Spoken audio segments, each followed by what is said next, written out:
Hey everybody, it's Irene with BrainStormAcres, and today we're going to talk about drip irrigation.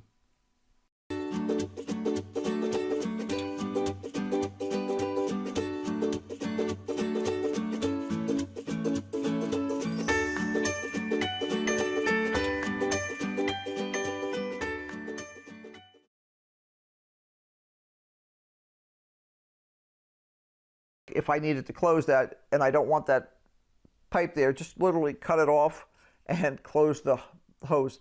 Now the thing is, these valves work sort of, and I say sort of because statistically they'll still drip. Now as long as your water source is off to these, so as long as I've got a valve box controller and everything else like that, it's not a problem. The water's going to be shut off. But maybe you don't want drips. We don't want drips because we don't want water going where we don't want it to go, because water is a precious commodity here. The orbit ones are a little easier to use. They pivot, so I have a little bit more control about what direction things are going in. And it means that if I've got this attached, because you still have to attach this to your water source. If I've got this attached, now I can kind of work from the side. This little guy screws off here. That's just to protect the thing. Now if I can work from the side, and then when I'm done, I can easily push it down or leave it go sideways or put it up or whatever direction I want it to go in. And I have not had these break. I have had these fall apart, and they are reassemblable, but still kind of a pain. Another nice thing about these is you have little flow controllers on them.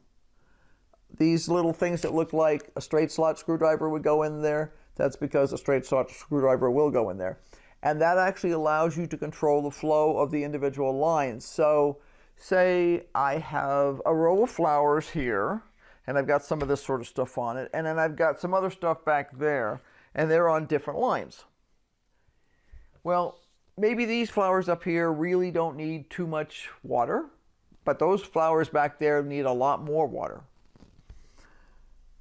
What do? Well, I can shut down slightly the amount of water that's going to the flowers up here by turning those valves, because these are actually little bitty valves in there.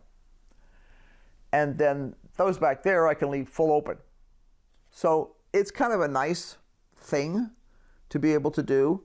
And there's a couple of other kinds that I have seen that are, I don't want to say way too complicated.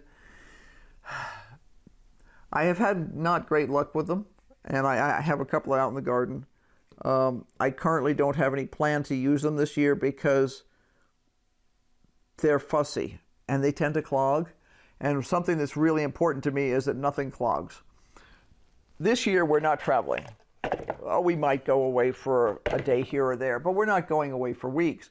Under normal circumstances, we go away for at least a week at a time, several times a year on business, for my business. And the problem is I need a system that's super reliable so that it waters if I'm not here. For instance, yesterday, we had to go up to Flagstaff because the dog has an eye infection and needed to see the vet. And while we were there, we were going to do a major box store run and buy a stack of meat to stick in the freezer. And we also needed to go to the hardware store and buy a stack of connectors to finish up some of the irrigation. So by the time we left here at about 8:15 in the morning, and we got home 5-ish in the afternoon. I had some very wilted flowers.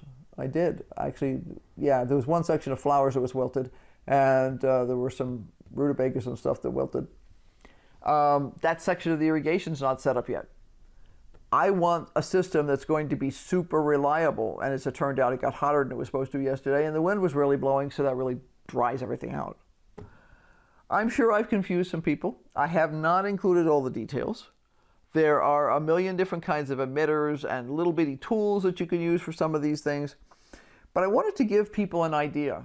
I really recommend that for your average home gardener who has a little patio and just a few pots that they want to water, get yourself one of the patio kits. They work like a charm. They really do.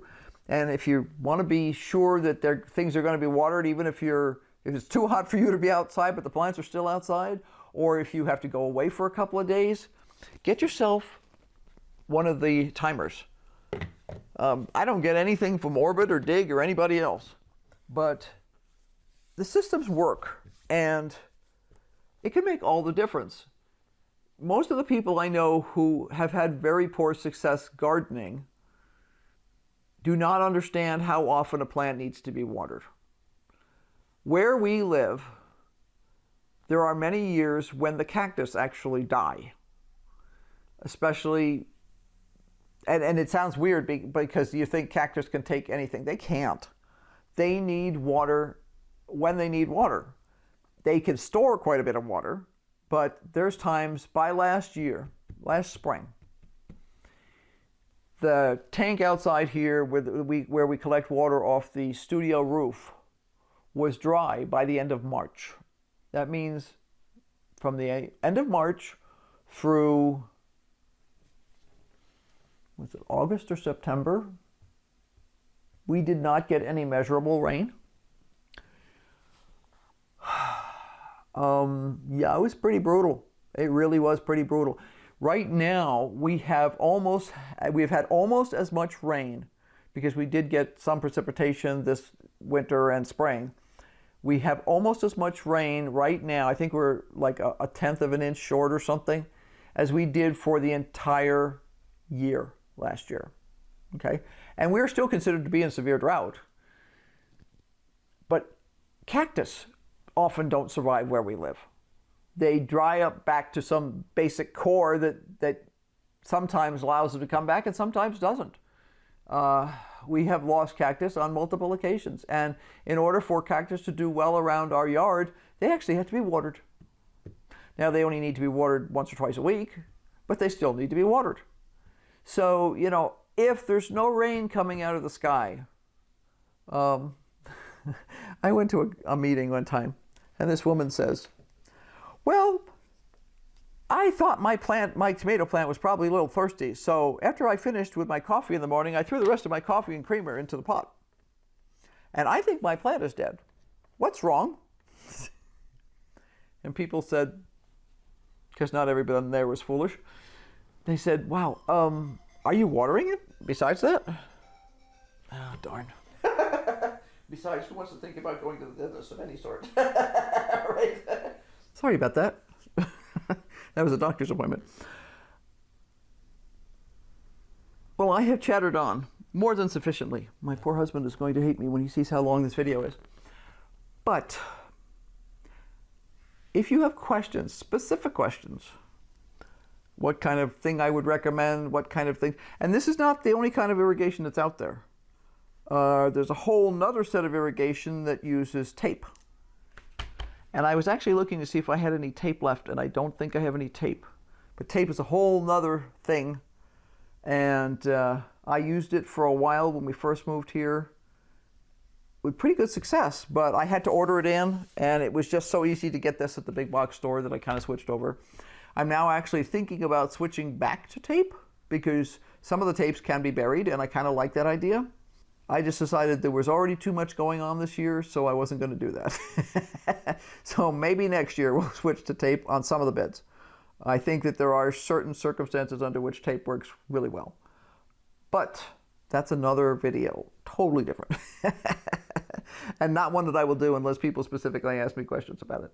So if you have specific questions about how irrigation works, think water source, plant, and you have a way to get the water source to the plant. That's all you're doing. That's all you're doing. But the advantages of drip irrigation: lack of evaporation, lack of water waste because it's going right to where the plant is, lack of weeds to pull out, one of my favorites. It's just, it's cool. Does it take time to set up? Yeah, and when the first few times you set it up, it seems very complicated and confusing. And even when you watch me do stuff in the garden, sometimes I'll set up something and then I'll go, nah, I don't like that, and I'll reset it up. Or sometimes I'll do a complicated setup and say, that's dumb, that's too complicated, and I'll redo it. But I'm doing large sections of garden. I'm not doing a simple setup for a patio. So it's naturally more complicated. The smaller the section you're doing, whether it's a single pot or a couple of pots, the easier. So don't hesitate to think about using drip irrigation. And as I say, I recommend using a kit if you're a starter, because it makes all the difference in the world just not to have to think about it so hard. You know, sometimes if you're busy, if you're a person who comes home from work and geez, you know, now it's 6 o'clock and do you feel like dragging your tush outside, or it's raining? Raining? You don't have to worry about it. Okay, how much is it raining? Is it raining enough? Maybe it's raining enough so that you don't want to be outside, but it's not enough to water your plants thoroughly, so maybe you need to give them half the amount of time that you would usually give them. So, you know, there's all those kind of things to think about. The basic point is you want to keep your plants alive. So if you have specific questions about specific types of irrigation, specific issues, let me know. I do not try to clean my irrigation pieces. In other words, at some point, these will get clogged up with mineralization. I will sometimes, if I have an individual emitter get clogged up, I'll use a pin, like for sewing and stuff, to kind of clean it out a little bit. And sometimes that works and sometimes it doesn't. I have heard of people doing things like soaking the entire thing in vinegar to clear it out. I haven't tried that. To me, these are inexpensive enough that, I mean, this is 100 feet. Now, I can use 100 feet in a heartbeat because I have 30, 40-foot beds, and I can use up one of these in a bed easily. But for your average small gardener, no. And if you have big gardens, then this is not your solution. Your solution is drip tape. And like I say, that's another video. So, until next time, be sure to like, subscribe, hit that notification bell, because we will be doing tons more. And if you'll recall, the reason I actually talked about this, and there's actually lots of crazy other details that I could include in this, but I don't want to completely confuse people. And there's all kinds of solutions in case you can't find pieces. So ask. I might know the answer, because chances are I haven't been able to find those pieces in the last year and a half either. So until next time, bye.